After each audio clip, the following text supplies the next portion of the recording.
सदाचार की तावीज, जो कि एक व्यंग है, हरिशंकर परसाई द्वारा रचित है। आज हम उसको आपको पढ़ा के सुनाएंगे। आप लेटे हुए ईयरफोन लगा के सुन सकते हैं। सुनिएगा। मूल पाठ है हमारा। एक राज्य में हल्ला मचा कि भ्रष्टाचार बहुत फैल गया है। राजा ने एक दिन दरबारियों से कहा, प्रजा बहुत हल्ला मचा रही है कि सब जगह भ्रष्टाचार फैला हुआ है। हमें तो आज तक कहीं दिखा नहीं। तुम लोगों को कहीं दिखा हो तो बताओ। राज दरबारियों ने कहा, जब हुजूर को नहीं दिखा तो हमें कैसे दिख सकता है। राजा ने कहा, नहीं, ऐसा नहीं हो सकता। कभी कभी तो जो चीजें मुझे नहीं दिखती वो तुम्हें दिखती हैं। जैसा मुझे पूरे सपने नहीं आते, तुम्हें आते होंगे। दरबारियों ने कहा, जी दिखते हैं, पर सपनों की बात है। राजा ने कहा, फिर भी तुम लोग सारे राज्य में ढूंढ कर देखो, कहीं भ्रष्टाचार तो नहीं है। अरे कहीं मिल जाए तो हमारे देखने के लिए नमूना लेते आना, हम भी तो देखें कि कैसा होता है। एक दरबारी ने कहा, हुजूर वह हमें दिखेगा नहीं, सुना है वह बहुत बारीक होता है। हमारी आंखें आपकी विराटता देखने की इतनी आदी हो गई हैं कि हमें बारीक चीजें दिखती नहीं है। हमें भ्रष्टाचार दिखा भी तो उसमें हमें आपकी छवि नजर आएगी, क्योंकि हमारी आंखों में तो आपकी सूरत बसी है। पर अपने राज्य में एक जाति रहती है जिसे विशेषज्ञ कहते हैं। इस जाति के पास कुछ ऐसा अंजन होता है कि उसे आंखों में आंच कर वे बारीक चीज भी देख लेते हैं। मेरा निवेदन है कि उन विशेषज्ञों को हुजूर भ्रष्टाचार ढूंढने पर काम सौंपे। राजा ने विशेषज्ञ जाति के 5 आदमी बुलाए और कहा, सुना है हमारे राज्य में भ्रष्टाचार है, पर वह है कहाँ यह पता नहीं चलता। तुम लोग उसका पता लगाओ, अगर मिल जाए तो पकड़कर हमारे पास ले आना, अगर बहुत हो तो नमूने के लिए थोड़ा सा ले आना। विशेषज्ञों ने उसी दिन से छानबीन शुरू कर दी। 2 महीने बाद वे फिर से दरबारियों में हाजिर हुए। राजा ने पूछा, विशेषज्ञों तुम्हारी जांच पूरी हो गई। जी सरकार।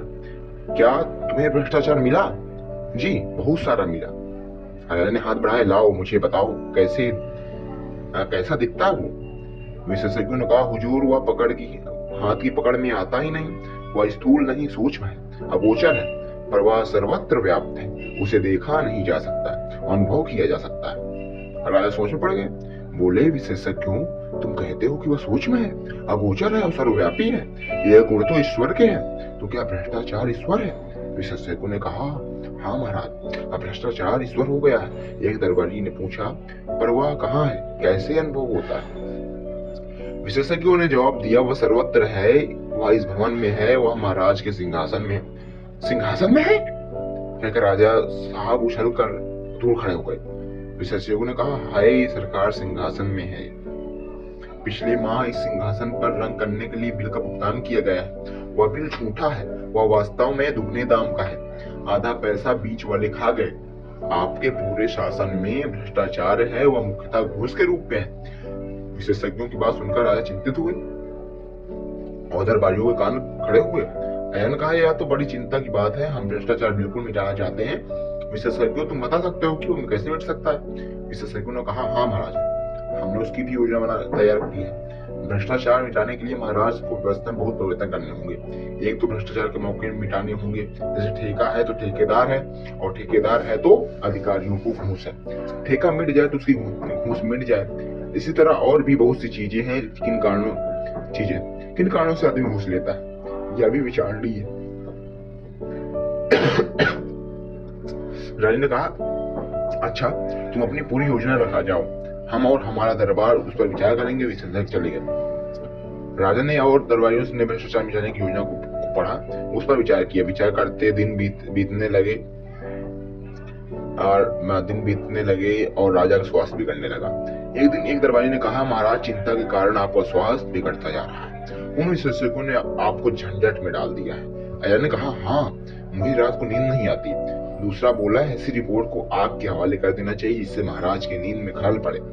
राजा ने कहा, पर करें क्या? तुम लोगों ने भी भ्रष्टाचार मिटाने की योजना का अध्ययन किया है, तुम्हारा क्या मत है? क्या उसे काम में लाना चाहिए? दरबारियों ने कहा, महाराज वह योजना क्या है? एक मुसीबत है, उसके अनुसार कितने उलटफेर करने पड़ेंगे, कितनी परेशानी होगी, सारी व्यवस्था उलट पलट हो जाएगी। जो चला आ रहा है उसे बदलने से नई नई कठिनाइयां पैदा हो सकती हैं। हमें तो कोई ऐसी तरकीब चाहिए जिससे बिना कुछ उलटफेर किए भ्रष्टाचार मिट जाए। राजा साहब बोले, मैं भी यही चाहता हूँ, पर यह हो कैसे? हमारे पितामह को तो जादू आता था, अब वो भी नहीं रहे, हमें भी नहीं आता, तुम लोग ही कोई उपाय खोजो। एक दिन दरबारियों ने राजा के सामने एक साधु को पेश किया और कहा, महाराज, एक कंदरा में तपस्या करते हुए इस साधक को हम ले आए हैं। इन्होंने सदाचार का ताबीज बनाया है, वह मंत्रों सिद्ध है, उसके बांधने से आदमी एकदम सदाचारी हो जाता है। साधु ने अपने झोले में से एक ताबीज निकालकर राजा को दिया। राजा ने उसे देखा, बोले, हे साधु, इस ताबीज के विषय में मुझे विस्तार से बताओ, इससे आदमी सदाचारी कैसे हो जाता है। साधु ने समझाया, महाराज, भ्रष्टाचार और सदाचार मनुष्य की आत्मा में होता है, बाहर से नहीं होता। विधाता जब मनुष्य को बनाता है तब किसी की आत्मा में ईमान की कल फिट कर देता है तो किसी की आत्मा में बेईमानी की। इस कल में से इंसान या बेईमान के स्वर निकलते हैं, ईमान या बेईमान के स्वर निकलते हैं, जिन्हें आत्मा की पुकार कहते हैं। आत्मा की पुकार के अनुसार आदमी काम करता है। यह प्रश्न है कि जिनकी आत्मा से बेईमानी के स्वर निकलते हुए उन्हें दबाकर ईमान के स्वर कैसे निकाले जाएं।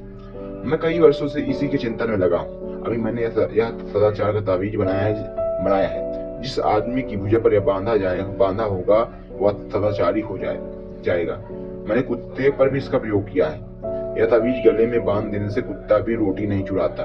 बात यह है कि इस ताबीज से भी सदाचार के स्वर निकलते हैं। जब किसी की आत्मा में बेईमानी के स्वर निकालने लगती है तब इस ताबीज की शक्ति आत्मा का गला घोट देती है और आदमी को ताबीज से ईमान के स्वर सुनाई पड़ते हैं। वह इन स्वरों को आत्मा की पुकार समझकर सदाचार की ओर प्रेरित होता है। यही इस ताबीज का गुण है। महाराज, दरबार में हलचल मच गई। दरबारी उठकर ताबीज को देखने लगे। राजा ने खुश होकर कहा, मुझे नहीं मालूम था कि मेरे राज्य में ऐसे चमत्कारी साधु भी हैं। महात्मन, हम आपके बहुत आभारी हैं। आपने हमारा संकट हर लिया। हम सर्वव्यापी भ्रष्टाचार से बहुत परेशान थे, मगर हमें लाखों नहीं करोड़ों ताबीज चाहिए।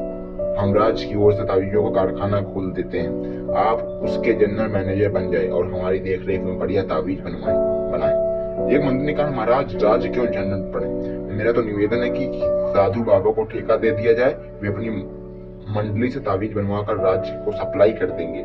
राजा को यह सुझाव पसंद आया। साधु को ताबीज बनाने का ठेका दे दिया गया। उसी समय उन्हें 5 करोड़ रुपए कारखाना खोलने के लिए पेशगी मिल गई। राज्यों के अखबारों में खबरें छपी, सदाचार के ताबीज की खोज। ताबीज बनाने का कारखाना खुला, लाखों ताबीज बन गए। सरकार के हर सरकारी कर्मचारी की भुजा पर एक ताबीज बांध दिया गया। भ्रष्टाचार की समस्या का ऐसा सरल हल निकल आने से राजा और दरबारी सब खुश थे। एक दिन राजा को उत्सुकता जागी, सोचा, देखें तो क्या यह ताबीज कैसे काम करता है, और वेश बदलकर एक कार्यालय गए। उस दिन 2 तारीख थी। एक दिन पहले तनख्वाह मिली थी। वह एक कर्मचारी के पास गया और कई काम बताकर उससे 5 रुपए का नोट देने लगे। कर्मचारी ने उसे डांटा, भाग जाओ यहाँ से, घूस लेना पाप है। राजा बहुत खुश हुए। ताबीज ने कर्मचारी को ईमानदार बना दिया था। कुछ दिन बाद वह फिर वेश बदलकर उसी कर्मचारी के पास गए।